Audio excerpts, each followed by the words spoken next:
Kaze nanone kuri mwese ndizera ko mukomeje kugira ibihe byiza kandi ko umugoroba ukomeje kubagendekera neza cyane. Podcast yacu kuri uyu mugoroba wo ku itariki 13 z'ukwezi kwa kane 2026 ndagira ngo tuganire n'ubundi turebera hamwe ikibazo cya Leta Zunze Ubumwe za Amerika na Iran aho kigeze.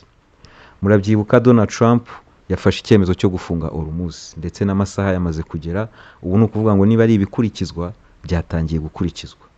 Kugeza muri aka kanya abantu bakaba bategereje kureba niba Donald Trump ari buze gushobora gukora nk'ibyo abanya-Iran bamaze igihe bakora, kuko nubwo avuga ngo agiye kuyifunga arifuza gufunga ariko akagira amato atambutsa.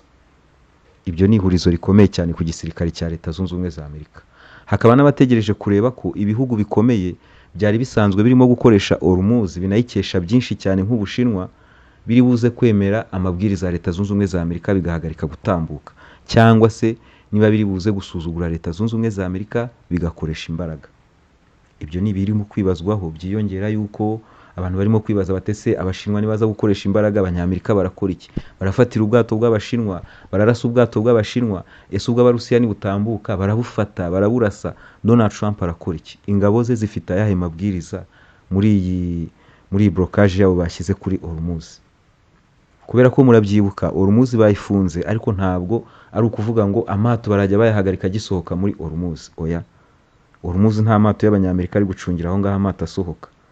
Amato asohoka hari abari kubikurikiranira hafi, bari hafi aho bahita bayaripotinga, noneho Abanyamerika bakajya kuyategera mu nyanja ngari mpuzamahanga, ibintu binyuranyije n'amategeko mpuzamahanga nk'uko twabiganiriwe mu gitondo. So rero ibingibi abantu bakomeje kwibaza ngo biragenda bite, ni mu gihe abanya-Iran bakomeje gutanga za warning zose zishoboka.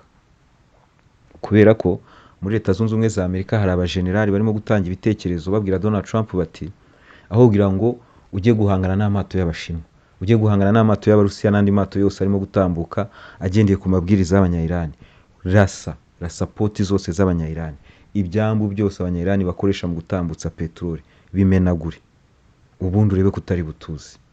Ibi rero abajenerali babivuga bibagiwe yuko hakurya ya Iran hari ibyambu bimeze nk'ibi ngibi by'abanya-Iran.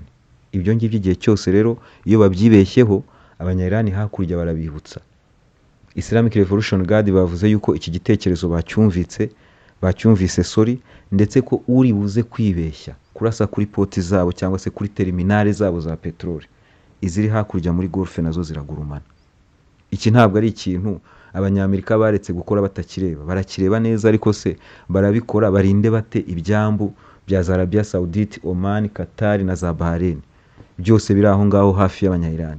Bazi neza ko abanya-Iran bafite ubushobozi bwo kubisenya bitanabahenze, kuko aha hano gukoresha za drone, ibintu birimo amavuta, ntabwo ukeneye gukoresha intwaro ziremereye. Kubita hari amavuta ubundi arakongeza amagenzi yayo. Iki ngiki ni ikintu na Donald Trump azi neza cyane. So rero iyi ni filime mu by'ukuri isi yose itegereje kureba ngo iyi filime iragenda ite. Iyi filime iragenda ite? Donald Trump nk'uko nabibabwiraga, abanya-Iran bakomeje kumubana ibamba mu gihe ibi bihugu byo mu karere k'uburasirazuba bwo hagati byongeye kugerageza amahirwe yo kureba ko hari igisubizo cyaboneka, kuko hano hari inkuru ziri kuvuga yuko Misiri n'ibindi bihugu by'ahangaha muri Gulf birimo gusaba Leta Zunze Ubumwe za Amerika kugaruka mu biganiro. Sinzi niba hari icyo abanya-Iran babijeje bari buze kwigomwaho banze muri Pakistan, kuko nge numva hakiri kare, haracyari kare. Ibyo Abanyamerika banze muri Pakistan baracyabihagazeho, ibyo abanya-Iran bangiye muri Pakistan baracyabihagazeho. Ni uguha Donald Trump amahirwe akagerageza iyo operasiyo yiwe arimo gukora yo gufunga Hormuz, tukareba niba izatuma abanya-Iran bamucira bugufi, kuko nibidakunda Donald Trump azasabwa gusubira inyuma cyangwa se gukora ibirenze bitegerejwe cyane na mushuti we Netanyahu watangiye kumushyushya, kuko yavuze ati kuva abanya-Iran baragusuzuguye bakanga kumva ibintu urimo kubasaba, shyigikiye gahunda yawe yo gufunga Hormuz, kandi noneho turiteguye na ceasefire kuba twayihagarika isaha zarizo zose. Ibi biranahuza n'amakuru arimo kuvuga yuko igisirikare cya Israel n'igisirikare cya Leta Zunze Ubumwe za Amerika barimo kwitegura kuba bakwinjira muri fazi ya kabiri y'ibitero kuri Iran.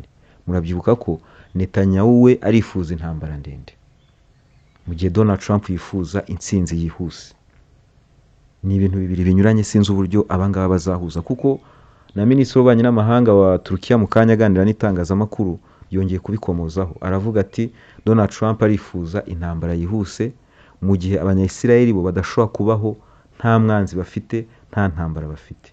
Yaba abarwanya ubutegetsi yaba bari ku butegetsi yavuze yuko bose bagiye bumvikana bavuga yuko nibamara kudiringana na Iran bazadiringana noneho na Turukiya, ataba n'abantu bagomba kuba bafite abanzi. So rero Netanyahu barimo gushyushya, arashaka ko urugamba rwongera gushyuha. Ni gutegereza tukareba ko Donald Trump ari buze kugwa muri uyu mutego, kuko murabibona ko ubushize Netanyahu yaramushutse, ubu ngubu ari mu mase yabuze uburyo yasohokamo.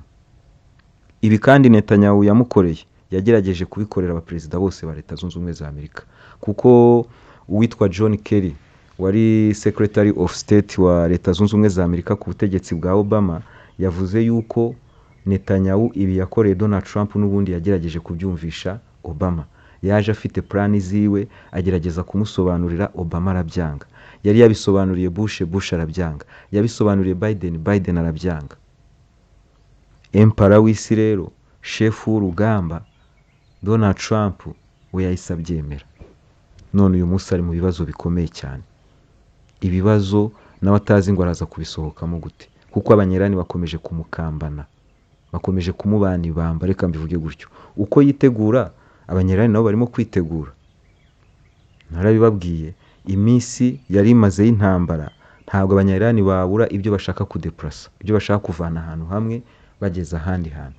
Ikindi kandi muribuka ko hari inyanja yabo n'Abarusiya n'ibindi bihugu biyikoraho, ariko iyi ni inyanja abanyamerika batabarizwamo, ni inyanja itabarizwamo abanyaburayi. Aha hacishwa intwaro nyinshi cyane, nizivuye mu Bushinwa zishobora gukata zikajya guca mu Burusiya, zikaza zigaca muri inyanja ya Caspienne. Abanyerani nabo barimo kwitegura. Ni ugutegereza rero tukareba nirwongera kwambikana, niba abanyerani bazaba bagifite bwa bushobozi nk'uko bari babufite, niba abaturage bazakomeza kwihanganira uwo mubabaro, kuko ni umubabaro ukomeye cyane.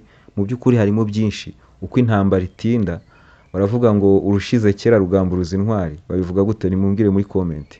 Uko intambara itinda mu by'ukuri ibintu bikushobora kugorana, ariko cyane cyane ufite ikibazo cy'igihe ni Donald Trump. Kubera iki? Donald Trump amatora aramutegereje muri Leta Zunze Ubumwe za Amerika. Aka kantu mujye mukibuka. Hanyuma filime ya Hormuz ni filime turi buze gukomeza gutegereza. Turi buze kuza gutegereza kubera ko turaza kureba niba abashinwa bari bwubahiriza amabwiriza y'abanyamerika cyangwa se niba atayubahiriza, niba Leta Zunze Ubumwe za Amerika ziri buze guhangana nabyo. Ni ugutegereza. Hanyuma nkomereze noneho kuri perezida wa Iran Masoud Pezeshkian wandikiye Papa ibarwa nini cyane. Murabyibuka mu gitondo twavuze ku bigambo Donald Trump yahuraguye asa n'utuka Papa. Hejuru y'ibigambo Donald Trump yagiye kuri Truth Social yipostinga ameze nka Mesiya. Murabona wa Mesiya w'abakatolika uburyo bamushushanyamo, niko nawe yishushanyije ameze nka Mesiya urimo gutabara isi. Ibi rero Masoud Pezeshkian nawe byamubabaje kubera ko Donald Trump yatutse Papa, kubera ko Papa yari yamaganye imvugo ya Donald Trump ubwo yavugaga yuko agiye kurangiza civilisation yose muri Iran. Icyo gihe Papa yamubwiye yuko izo mvugo zitemewe, ari imvugo zidafite amategeko mpuzamahanga namwe zigenderaho. Donald Trump rero byaramurakaje ati uyu nguyu ni umunyantege nke, ni umuntu wifuza ko abanyerani batunga intwaro kirimbuzi, ni umuntu rwose iyo ntaba perezida wa Leta Zunze Ubumwe za Amerika ntabwo yari kuba Papa. Bamugize Papa kugira ngo Kiliziya Gatolika igirane umubano mwiza na Leta Zunze Ubumwe za Amerika, kugira ngo Kiliziya Gatolika by'umwihariko igirane umubano mwiza na perezida wa Leta Zunze Ubumwe za Amerika. Ni ibarwa ndende irimo amagambo y'iyobokamana menshi cyane, ariko icyari kigenderewe nyamukuru ni ukwamagana Donald Trump no gushyigikira Papa. Masoud akaba yarangije amwifuriza icyubahiro kiva kwa Nyagasani. Ngiye kugenda noneho nsoma ibirimo kwandikwa na za telegrame zitandukanye kuri iyi ntambara ya Iran na Leta Zunze Ubumwe za Amerika, ariko n'ibindi biri kuvugwa hirya no hino. Tuvuye kuri Masoud turakomereza noneho ku bwato bita ngo ni USS George Bush. Ubu bwamaze kwinjira mu karere k'uburasirazuba bwo hagati. Ikaba ibaye aircraft carrier ya gatatu yinjiye muri karere k'uburasirazuba bwo hagati. Ibyo birakomeza kugaragaza yuko amahirwe yuko iriya ntambara yakubura ari hejuru cyane.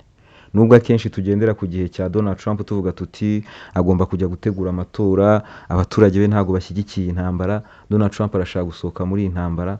Mu by'ukuri binashoboka ko Donald Trump yaba arimo gutegura ku ya nyuma yo kureba ko hari icyo yamugezaho. Murabyibuka hari aka operasiyo bakoze bashaka kugira iturufu yo gusohokeraho muri iyi ntambara, karapfuba. Iranium y'abanyayirani bari bagiye kwiba babura ahantu iri, basanga abanyayirani barabategereje, biba fiasco. Ariko birashoboka ko bashobora kuba barimo gutegura akandi gaku kakorwa ku buryo Donald Trump wari urimo guseba igisirikare cya Leta Zunze Ubumwe za Amerika cyari cyasebye, bakongera bakaba bagarura igitinyiro mo gakeya, kuko murabibona ko igitinyiro cya Leta Zunze Ubumwe za Amerika mu by'ukuri kirahangirikiye. Ni mu gihe perezida wa Leta Zunze Ubumwe za Amerika abo yahamagaye bose ngo baze kumutabara, nta n'umwe uramwitaba kugeza muri aka kanya. Nk'uko twabivuze mu gitondo, intambara ya Donald Trump ayihagazemo wenyine, arimo wenyine n'inshuti ye Netanyahu. Kugeza muri aka kanya nta gihugu cya NATO kiravuga yuko kiri buze gufasha Donald Trump gufungura Hormuz. Ahangaha ni igisebo gikomeye cyane kuri Leta Zunze Ubumwe za Amerika. Kugeza ubwo n'abanyaburayi batangira kwihakana Leta Zunze Ubumwe za Amerika, ni ibintu bidasanzwe. Hanyuma ibitangazamakuru bitandukanye bikomeje kwandika yuko intambara niza gutangira kuri Hormuz, Donald Trump agafunguye umuhora nk'uko yabivuze, arabatangije intambara ku Bushinwa.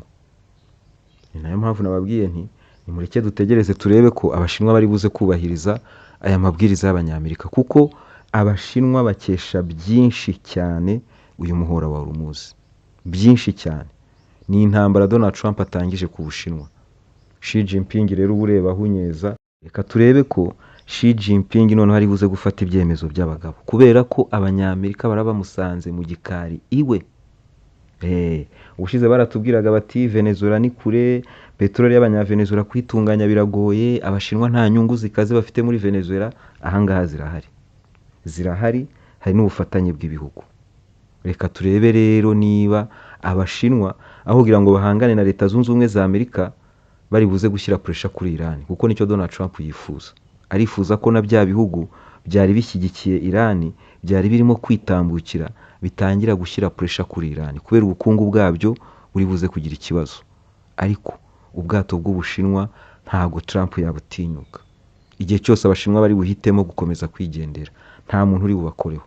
Ariko uko ari Xi rwose ntimuze gutungurwa nadutenguha mukumva ngo ari gusaba Iran gufungura Hormuz, kumvikana. Ibyo ni ibintu Abashinwa bashobora gukora.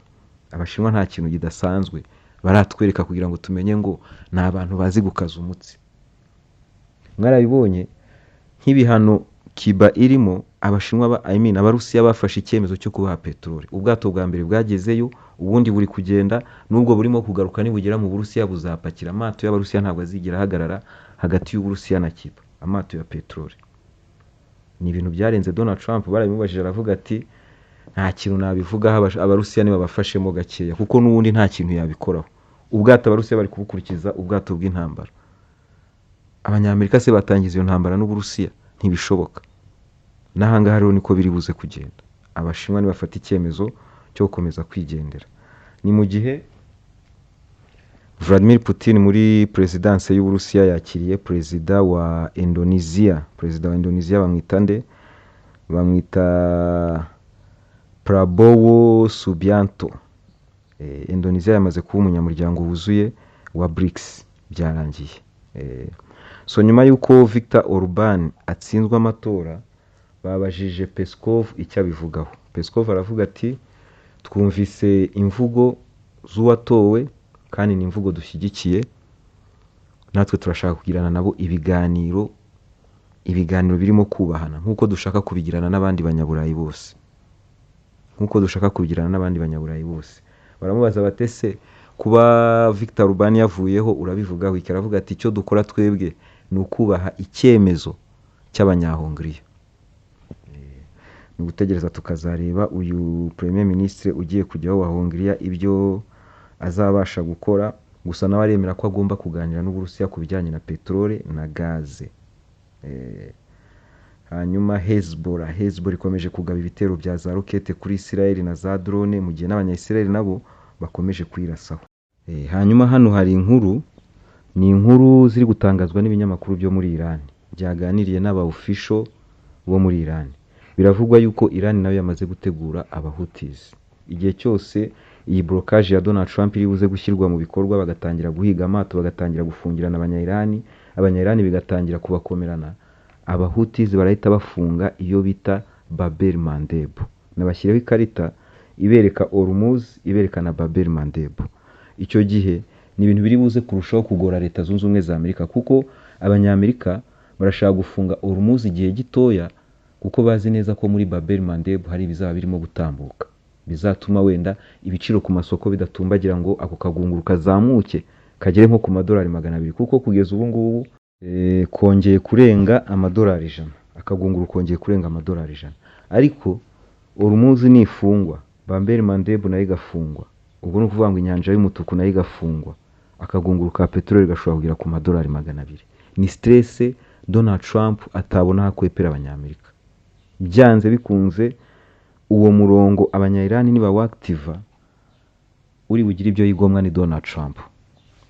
Byanze bikunze, kuko murabyumva hariya haca 6% bya peteroli itunze isi, kandi ntabwo ari peteroli gusa haca, mu byibuke haca gaze, haca n'ibindi bicuruzwa bikomeye. Kwanza no mu bicuruzwa biri kubura ku masoko cyane cyane abanyamerika bakeneye, harimo ibicuruzwa by'amafumbire. Amafumbire menshi rero aturuka ahangaha muri Hormuz. Ibihugu nk'Ubuhinde, za Pakistani, Leta Zunze Ubumwe za Amerika, abanyaburayi batangiye kurira ku bijyanye n'ifumbire. Hari kerosene ikoreshwa n'indege, yo ni ibibazo indege ziraza guparika. Hormuz nifungwa iminsi ingahe? Ibindi byumweru bitatu indege ziraza guparika. Solo ni mwibaze Houthis nabo nibinjira muri intambara bagafunga Bab el-Mandeb, Donald Trump arakora iki? Mu by'ukuri urebye neza ni uri buze guca bugufi, kubera ko ni pressure iteye ubwo biri buze kuzamuka muri Leta Zunze Ubumwe za Amerika. Abamugira inama bakomeje kumugira inama yo kugerageza uburyo, kuko nabo barabibona ko intambara nihagarara ukunguku Leta Zunze Ubumwe za Amerika zizaba zisebye. Barakora iki? Ntawamenya. Kugeza ubu ngubu umuntu akaba yavuga ko abayobozi b'abanya-Iran bamaze kugera muri Iran, ubu igisigaye nabo no kwikusanya, no gusubira mu bwihisho bwabo, bakikusanya bakishyira hamwe. Leta Zunze Ubumwe za Amerika zirimo kwikusanya, byanze bikunze Netanyahu arakomeza gushyushya ku buryo fazi ya kabiri iza gutangira. Abanya-Iran rero bagomba gukora uko bashoboye kose iyo fazi igatangira nabo bari tayari. Ikintu nizeye ko bamaze gutegura, iki bamaze kugitegura rwose. Hanyuma ahangaha uwo bita Vladimir Putin akomeje gukirigita ifaranga, ikintu kirimo kurya cyane abanyaburayi. Uko peteroli izamuka, ubyungukiramo wa mbere ni Vladimir Putin. Putin afite peteroli nyinshi n'abakiriya benshi muri aka kanya, ku buryo abanyaburayi nibakomanga kugira ngo bazabone peteroli bizabagora cyane, kuko babibajije Peskov baramubaza batese abanyaburayi ko ibibazo byabakomeranye, nibakomanga Abarusiya muzababonera peteroli na gaze byo kubongera. Peskov mu kiryo kinshi cyane aravuga ati rwose ubu ngubu turimo kudiringana n'abakiriya bacu, nihagira igisaguka nabo bakaza tuzabamenyera, ariko icyambere tugomba kurebaho ni abakiriya bacu, ni abapartner bacu bizewe. Abarusiya barimo kwinjiza amamiliyari n'amamiliyari. Ni nayo mpamvu na Donald Trump yabirakariyemo ko yarebye, aravuga ati abanya-Iran bari gucuruza peteroli, none bari gusoresha na Hormuz, kandi nintinda ku intervena amato yose araza kuyoboka abanya-Iran. Abanya-Iran baratangira kwinjiza amatiriyoni n'amatiriyoni. Ubu rero na Vladimir Putin ari kuyinjiza. Ibihano Donald Trump yararamufatiye byanze bikunze, igihe byagombaga gusubiriraho Donald Trump azagisunika kubera ko ntago yabura peteroli yo muri Hormuz, ngo hiyongereho n'iy'Abarusiya. Byibura azashakisha nyinshi ishoboka kugira ngo arebe ko amasoko atamuteza ibibazo. Binatwereka yuko peteroli ya Venezuela ni igitonyanga mu nyanja,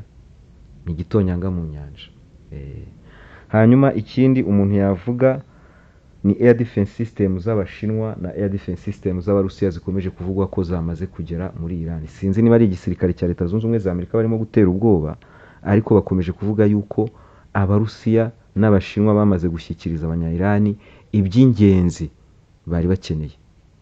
Ibi byo ni ibintu byumvikana kuko murabizi abanya-Iran nk'ubu ngubu barimo kurwanisha za drone zabo. Tuvuge ko component zo gukoresha za drone zari zirimo kubashirana. Kuzivana mu Bushinwa ni ikintu cyoroshye cyane. Kubona aka gahenge bakavuga bati reka noneho tuzigezaho tugomba kuzigeza nabo bakomeze gukora. Niyo mpamvu nababwiye ntibyanze bikunze aka gahenge n'abanya-Iran bari bagakeneye kugira ngo bakore icyo bita riyoge, bongere biyorganize. Akavuyo kose intambara yabateje be bakavuyemo, niba hari n'utunama bakora vuba vuba badukore. Usibye ko bagomba kutwihutisha batazabagwa gitumo bakiri muri utwo tunama, ariko murabyumva ko hari uburyo bwo kongera gusubiza ibintu ku murongo. Niba rero haraje mu nizo air defense system, ni ukuvuga ngo ni kimwe mu by'abanya-Iran babonye ko bakeneye, kuko muribuka nka case ya ndege yahanuwe. Abanya-Iran bahanuye indege, bahanuye indege, ubundi helicopter z'abanyamerika ziza zigendera hasi. Kongeraho n'izi ndege zitangiye igitoro, murabyibuka video zazigaragazaga zigendera hasi, abantu bavuga bati na rocket isanzwe y'abataliban wabarasa ikira kidego ukakimanura. Birashoboka rero ko abanya-Iran nabo babibonye bashaka gukwiza izi manpad hirya no hino, ku buryo buri quartier hazajya haba harimo umuturage ushobora kuba yahanura helicopter. Izi operation zabo bakoze muri Ifsaha nibongera kuzisubiramo, ahariho hose bazahasanga manpad, ntago bazongera kwegera ubutaka. Niba zinyanyagiza hirya no hino, ntabwo indege z'abanyamerika zizongera kwegera ubutaka bwa Iran. Wapi, babizi neza ko hari manpad z'Abarusiya n'Abashinwa, ni ibintu batapfa gukinisha.